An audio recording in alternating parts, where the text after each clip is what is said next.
নমস্কাৰ ছাত্ৰ ছাত্ৰীসকল আজি আমি ক্লাস 3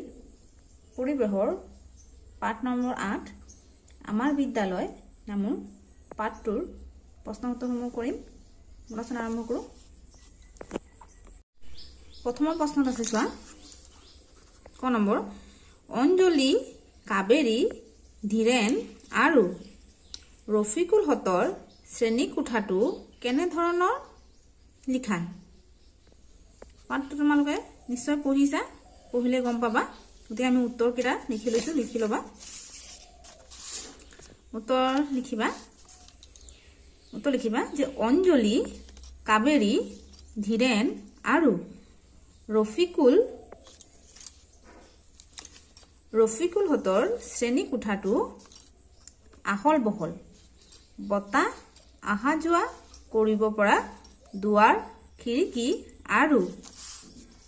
ভেন্টিলেটৰৰ সুব্যৱস্থা আছে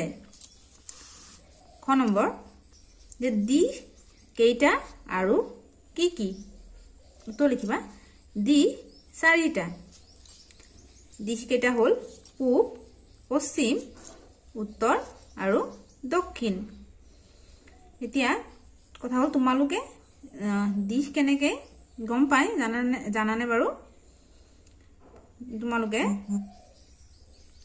তোমালোকৰ ঘৰৰ যোনফালে মানে সূৰ্য ওলাই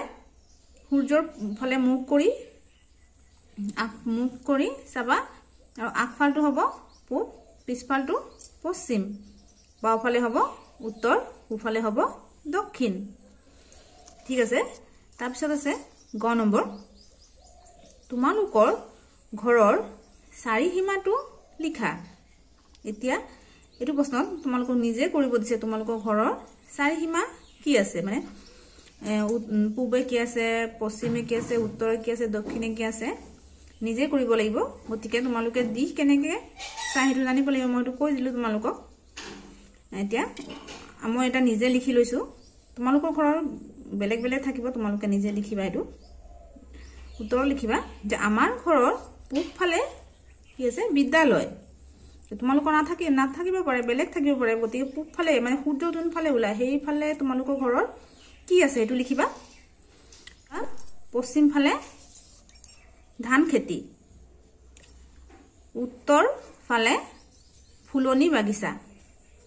এটো মই নিজে লিখিছো যে তোমালোকৰ বেলেগ বেলেগ হ'ব তোমালোকে বেলেগে লিখিবা আৰু দক্ষিণ ফালে ৰাস্তা আছে এইটো লিখিবলৈ হলে তুমি দিশ লিখিব পৰা হ'ব লাগিব কেনেকে দিশ মানে চাই এতিয়া ঘ নম্বৰ গাখীৰ জুখিবলৈ কি স্কেল ব্যৱহাৰ কৰা হয় উত্তৰ লিখিবা গাখীৰ জুখিবলৈ লিটাৰৰ স্কেল ব্যৱহাৰ কৰা হয় তাৰপিছত আছে 2 নম্বৰ আছে যে তোমালোকৰ বিদ্যালয়ৰ চাৰিসীমাটো উল্লেখ কৰি এখন নক্সা অংকন কৰা এতিয়া তোমালোকৰ নিজৰ বিদ্যালয়ৰ চাৰিসীমাৰ কিনো আছে এটো নিজে কৰিব লাগিব গতিকে তোমালোকে সব সময়ত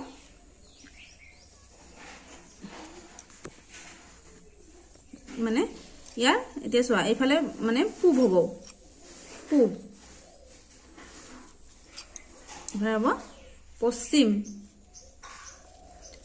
এটো মানে সূৰ্য যোনফালে ওলাই হেতু হৈছে পূব আৰু পিছফালে হৈছে পশ্চিম বাওফালে উত্তৰ সোঁফালে দক্ষিণ ঠিক আছে গতিকে হেনে তোমালোকৰ বিদ্যালয়ৰ চাৰিসীমাটো উল্লেখ কৰি চাৰিসীমাত কি আছে লিখিবা আৰু বিদ্যালয়ৰ নক্সা অংকন কৰিবা শিক্ষকৰ সহায় লৈ লবা তাৰপিছত 3 নম্বৰ আছে খালি ঠাই পূৰ কৰা ক নম্বৰ আছে জুলীয়া বস্তু জুখিবলৈ আমি ডেছ ব্যৱহাৰ কৰো উত্তৰ লিখিবা লিটাৰ স্কেল জুলীয়া বস্তু জুখিবলৈ আমি লিটাৰ স্কেল ব্যৱহাৰ কৰো লিটাৰত জুখো আমি খালি খ নম্বৰ গোটা বস্তু জুখিবলৈ আমি ডেছ ব্যৱহাৰ কৰো তে গোটা বস্তু জুখিবলৈ আমি কি কৰো দগা স্কেল ব্যৱহাৰ কৰোঁ গোটা বস্তু বুলিলে আমি আলু পিয়াজ চাউল সেইবোৰ গোটা বস্তু আৰু লিটাৰ বুলিলে তেনেকৈ জুলীয়া বস্তু যেনে গাখীৰ পানী সেইবোৰ জুলীয়া বস্তু তেল সেইবোৰ আমি দগা স্কেল মানে দগা পালাত কি দিয়ে দগা দিয়ে সেইটো আমি ব্যৱহাৰ কৰোঁ তাৰপিছত গ নম্বৰ মানুহৰ জ্বৰ জোখা যন্ত্ৰটোৰ নাম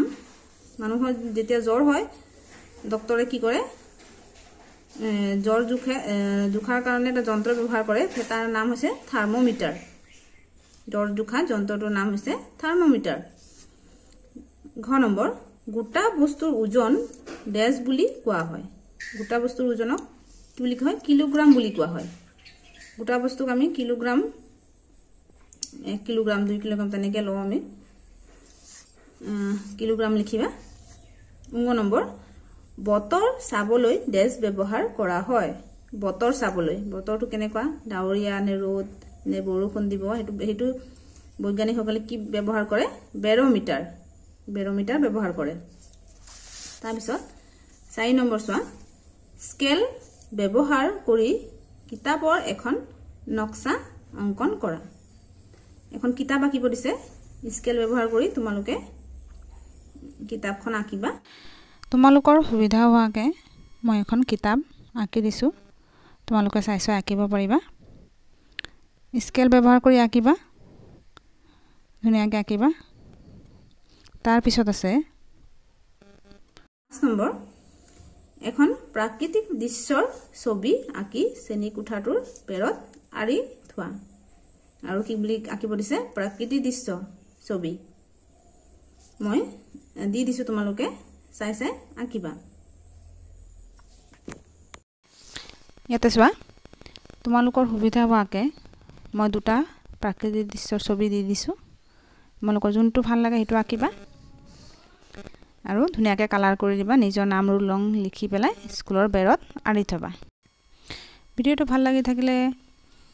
লাইক কৰিবা আৰু পৰৱৰ্তী ভিডিঅ' চাবলৈ হ'লে চেনেলটো ছাবস্ক্ৰাইব কৰিবা ধন্যবাদ